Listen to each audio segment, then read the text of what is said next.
खाना वहां द्वारका में सभी राधा को ये स्मरण कराने में लगे हैं कि वो क्या क्या भूल गई है, और तुम यहाँ ये खीर बना रहे हो। सब प्रयास कर रहे हैं था, मैं भी प्रयास ही कर रहा हूँ। अर्थात तुम्हें ऐसा लग रहा है कि ये खीर खाकर राधा को सब कुछ पुनः स्मरण हो जाएगा, है ना? ये खीर नहीं, प्रेम है हमारा था। कदाचित इसे खा के राधा की स्मृतियां लौटाए।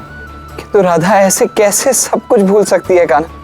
ये संभव कैसे है? राधा स्वयं को कैसे भूल सकती है भला? राधा का सब कुछ कृष्ण ही तो है। कृष्ण को भूल गई तो सब कुछ भूल गई, बताओ। किंतु अब तुम्हें पूर्ण विश्वास तो है ना कान्हा कि ये खीर खाकर राधा को सत्य में सब कुछ स्मरण आ जाएगा? पता नहीं, मेरा कार्य है प्रयास करना, दाऊ मैं वही कर सकता हूँ। फल नियति के हाथ में। ये कठिन मार्ग राधा ने स्वयं चुना है। इस कठिन मार्ग पर मैं बस उसका साथ दे सकता हूँ।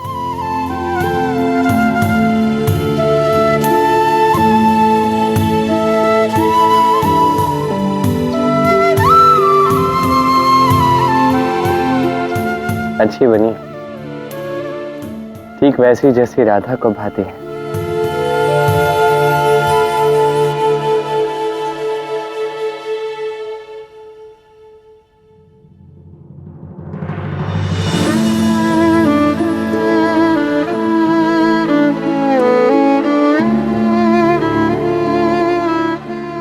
ये वही द्वारका है जो तुम्हारा स्वप्न था राधे।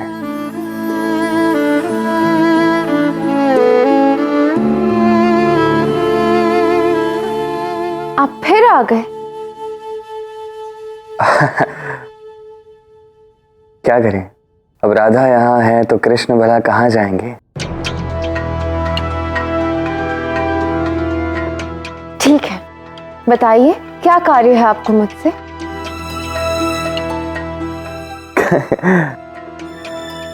कृष्ण को भला राधा से क्या कार्य हो सकता है प्रेम के अतिरिक्त? प्रेम? ये कैसी बातें कर रहे हैं आप मुझसे? मर्यादा में रहकर बात कीजिए। जी, वो मेरे कहने का तात्पर्य ये था कि बड़े प्रेम से तुम्हारे लिए खीर बनाई है, चख के देख लीजिए। मुझे कोई खीर नहीं चखनी है। और क्यों बनाई है आपने ये खीर मेरे लिए? क्योंकि पहली बार इतनी स्वादिष्ट खीर तुमने ही बनाई थी राधा। देखिए, मैंने आपसे कहा ना कि मुझे कोई खीर नहीं चखनी है।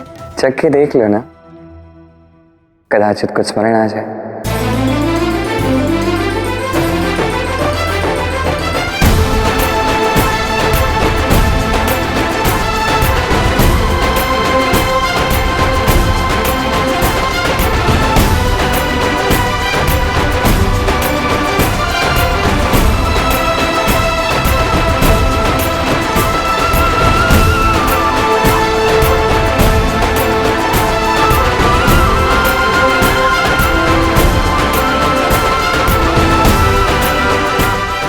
कुछ स्मरण हुआ? हाँ,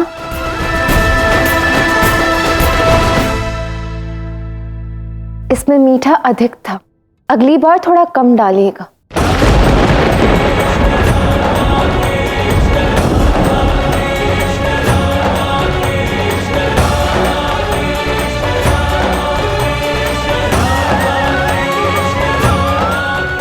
ये क्या कहा ना, राधा को तो खीर खाकर भी कुछ भी स्मरण नहीं है।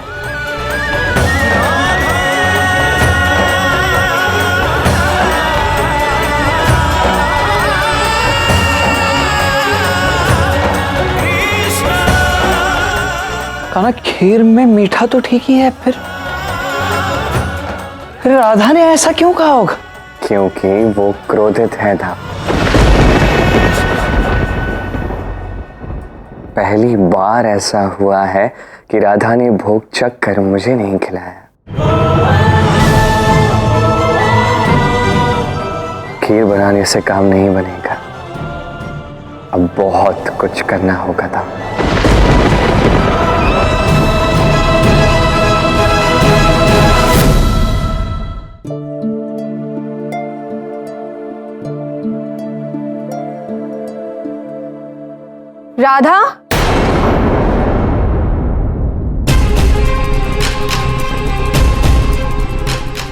कहाँ जा रही थी राधा?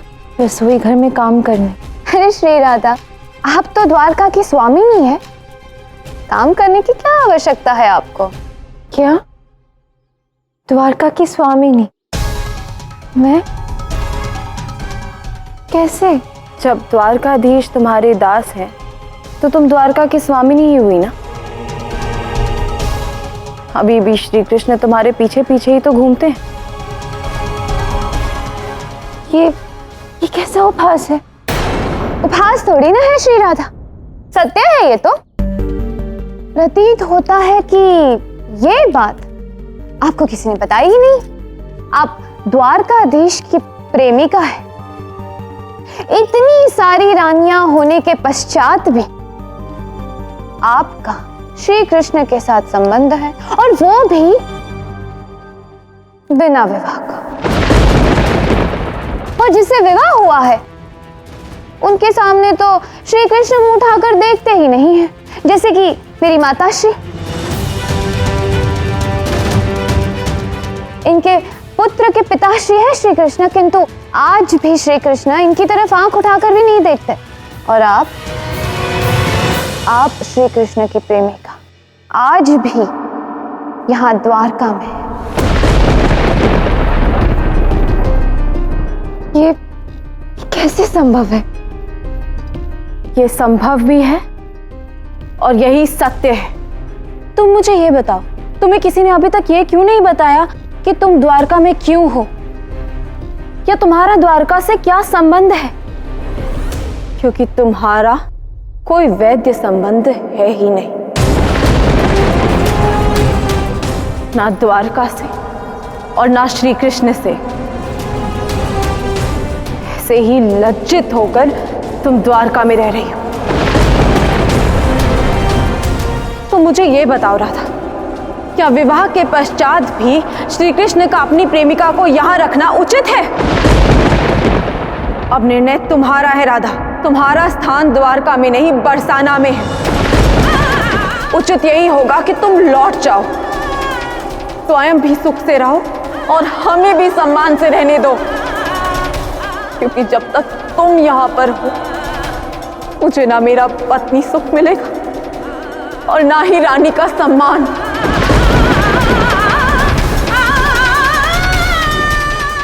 हाँ श्री राधा, माता सत्य कह रही है। कृपया करके द्वारका छोड़कर चली जाइए। सत्य कह रही है। तुम्हारे लिए उचित यही रहेगा कि तुम द्वारका छोड़ के चली जाओ। चली जाओ श्री राधा, श्री राधा द्वारका छोड़कर जाइए। बस शांत हो जाइए। ऐसा नहीं होगा। मैं किसी के कष्ट का कारण नहीं बनूंगी। मैं बरसाना लौट जाऊंगी और कृष्ण जो भी है, मैं उनसे फिर कभी नहीं मिलूंगी, कभी नहीं।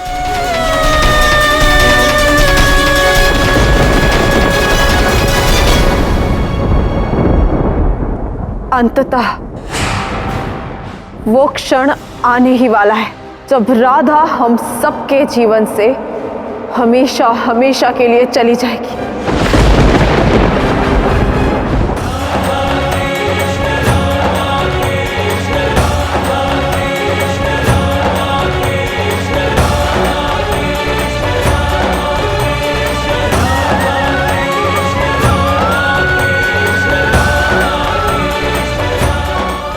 आना, राधा द्वारका छोड़कर बरसाना जा रही। जानता हूँ। जानते हो तो ऐसे शांत क्यों खड़े? कुछ करो, रोको उसे। कुछ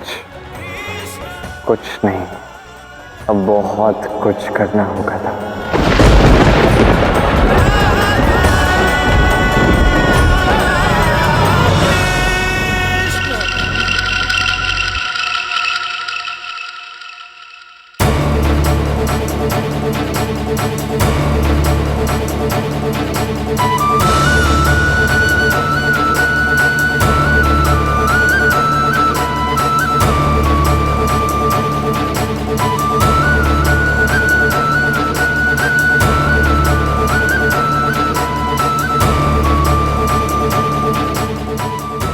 जाइए श्री राधा, ऐसा मत कीजिए। तुम कहाँ जा रही हो हमें छोड़कर? ये स्थान जितना हमारा है उतना ही तुम्हारा भी। मत रोकिए मुझे, मैं यहाँ नहीं रुक सकती।